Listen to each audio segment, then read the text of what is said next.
Good morning. Today I decided we're going to continue on reading the framework in drug addiction.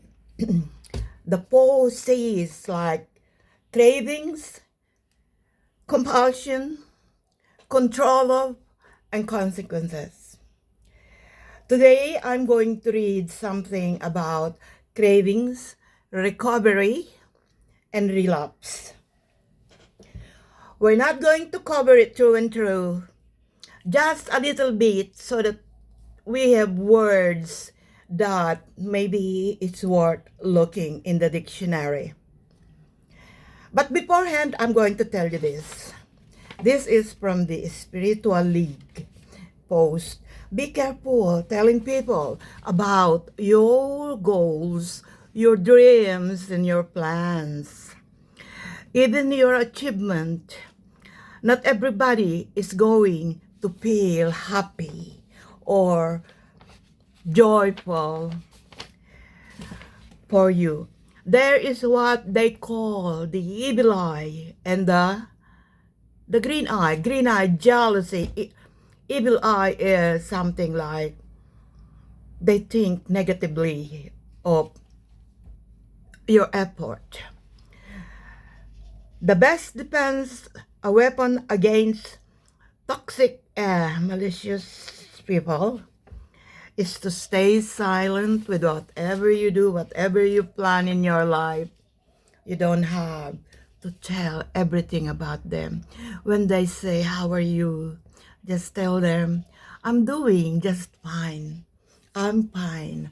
All right, let's go here. Cravings are common in addiction recovery pathways and can even lead to relapse. If they are not properly addressed, cravings are common in addiction recovery and can even lead to relapse.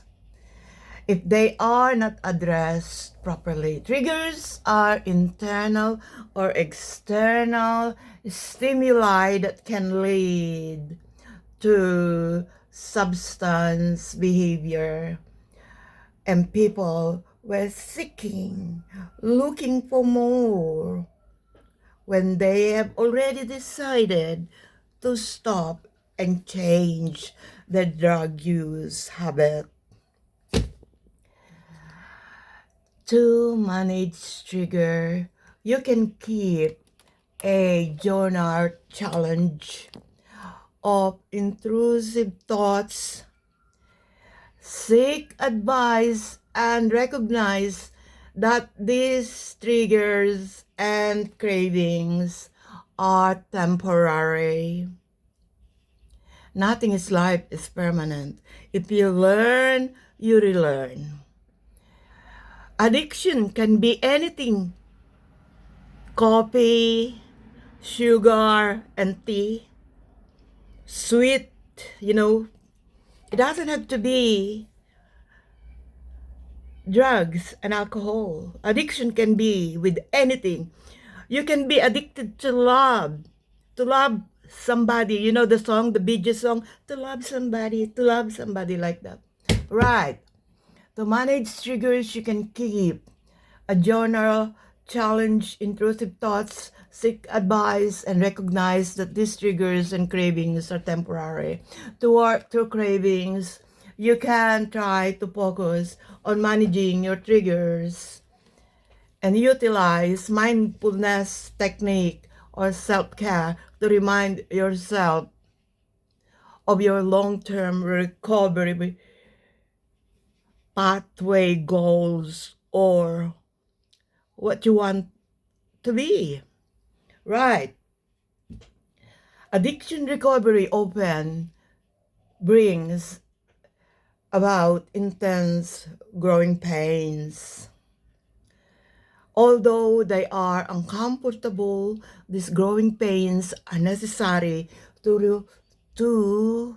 necessary in order to obtain long-lasting recovery success. In recovery journey, growing pains can manifest in several different ways, with the most common being experienced through triggers and cravings. Without properly addressing and working through triggers and cravings, any person in recovery process is at heightened risk of relapse. I'll read about relapse later, and I'm reading from PARC Recovery. Oh, PARC Discovery Behavioral Health. You can Google that. They, if you want to call for a pre-consultation, dial so. They cover recovery, relationship, sober holidays, substance abuse treatment, and many uncategorized support they provided. I can read a little bit more. What are triggers and cravings in addiction recovery? Triggers and cravings are associated with one another because they are normally experienced together.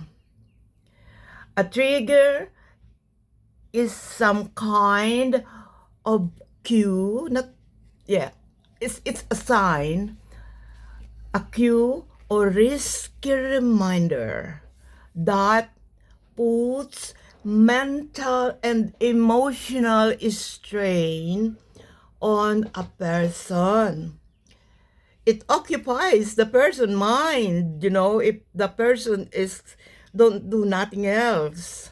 So it's important to keep busy, read a book, go for a walk. A trigger can be a person, a place, or situation.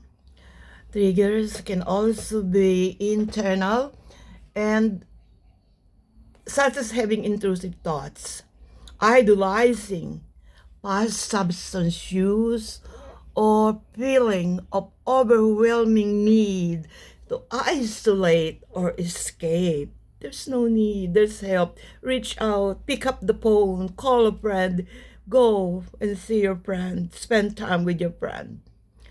The main thing that all recovery triggers have in common, they typically promote substance seeking, abusing behavior, and you don't have to go back there.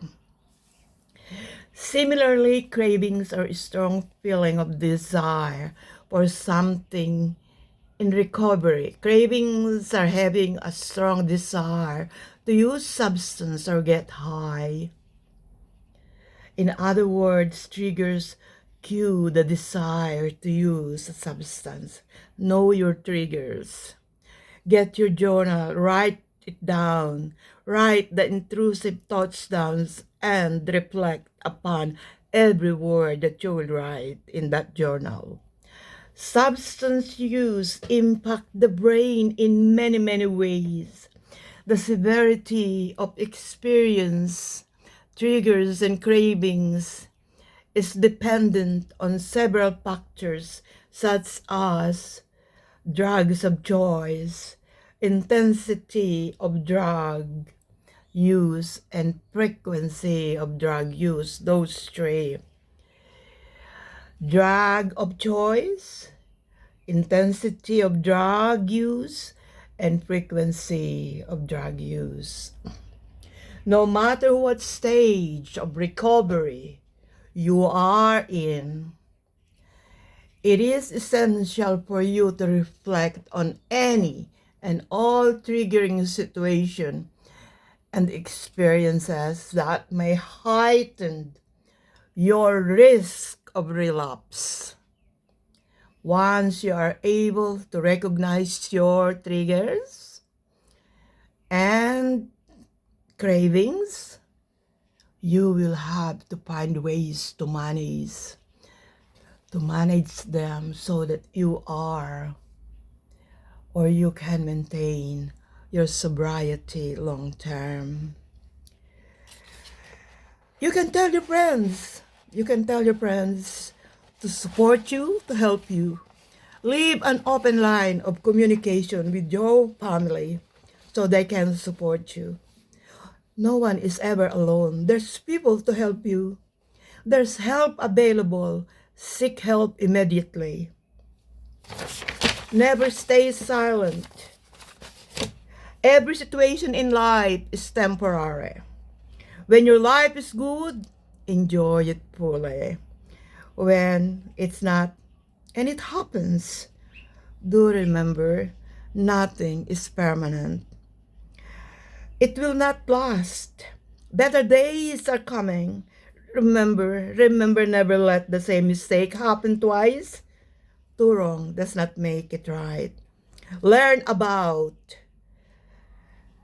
what is craving, what is compulsion, what is control, and what is consequences. It's a framework in trying to change your lives. You are the best person that can do that. With the help of medical practitioner, with the help of your doctor, with the help of your family and friends, you will recover. And I wish you very well. Have a great day.